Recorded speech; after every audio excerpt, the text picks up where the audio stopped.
नमस्कार दोस्तों, you are welcome to Nitya English Lab. Today we are going to read the table of the personal pronoun with gender, number and case. My dear, what is person? Person is the important part of the grammar. It is the backbone of the grammar.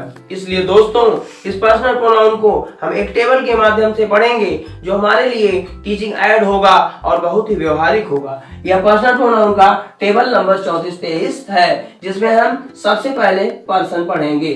Person 3 प्रकार का होता है, first person, second person और third person. First person जो बात को कहता है, सेकेंड पर्सन जो बात को सुनता है, थर्ड पर्सन जिसके विषय में बात होती है। We speak to you about Ramesh. We मतलब फर्स्ट पर्सन, यू मतलब सेकेंड पर्सन, अबाउट रमेश मतलब third person. We are the first person, कहने का बी फर्स्ट पर्सन है।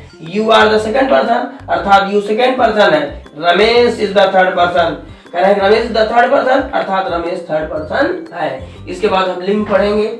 जेंडर जो 4 प्रकार का होता है। पहला मैस्कुलिन जेंडर जो पुल्लिंग का बोध कराता है।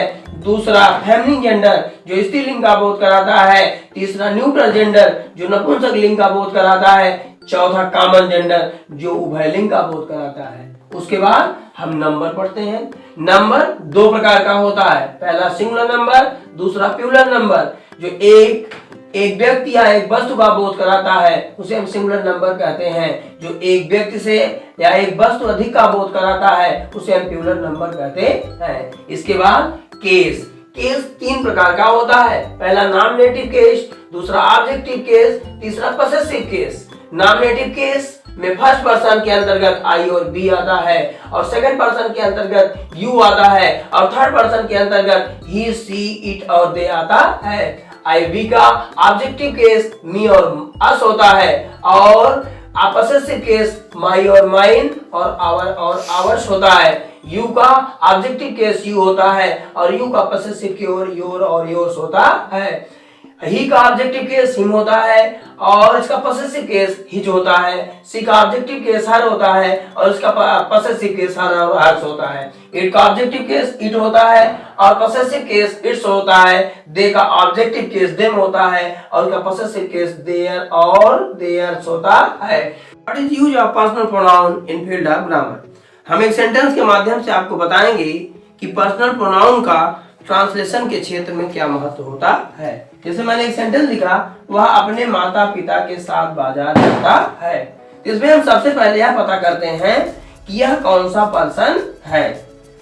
पता लगा कि यह थर्ड पर्सन है क्योंकि ही, सी, इट थर्ड पर्सन होता है। फिर उसके बाद हमें पता करते हैं यह कौन सा जेंडर है, कि मतलब यह बॉय है कि गर्ल है। तो ता है इसका मतलब यह बॉय है, ती है इसका मतलब ये गर्ल है, यहाँ पर ता है इसका मतलब ये बॉय है अर्थात मैस्कुलिन जेंडर है, इसलिए मैंने यहाँ पर लिखा ही। उसके बाद हम पता करते हैं कि कौन सा नंबर है। पता लगा कि ही, सी, इट जो है सिंगुलर नंबर होता है, इसलिए मैंने इसको माना कि ये सिंगुलर नंबर है। उसके बाद मैंने लिखा बल मैंने ईएस जोड़ दिया क्योंकि यह सिंगुलर नंबर है। उसके बाद कहीं से जब जुड़ते हैं हम टू का प्रयोग करते हैं और कहीं जब अलग होते हैं तो वहां पर फ्रॉम का प्रयोग करते हैं, इसलिए मैंने यहाँ पर लिखा टू। उसके बाद मैंने लिखा मार्केट। उसके बाद मैंने साथ की अंग्रेजी लिखा विथ। उसके बाद अपना अंग्रेजी लिखने के लिए मुझे ही की पॉसेसिव की जरूरत पड़ी। तो ही की पॉसेसिव क्या होती है? हिज। कहने का मतलब मुझे पर्सन फिर देखना पड़ा। With his parents.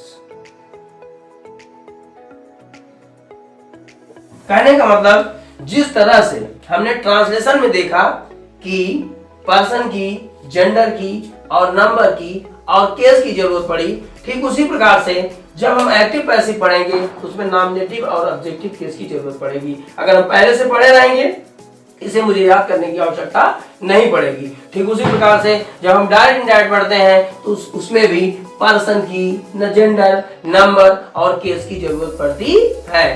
तो हमें इसे अच्छी तरीके से पढ़ लेना चाहिए। इसके बाद हम चाहेंगे कि अगर हमारा ये वीडियो आपको अच्छा लगा हो तो आप इसे ज्यादा से ज्यादा शेयर और सब्सक्राइब करें। धन्यवाद।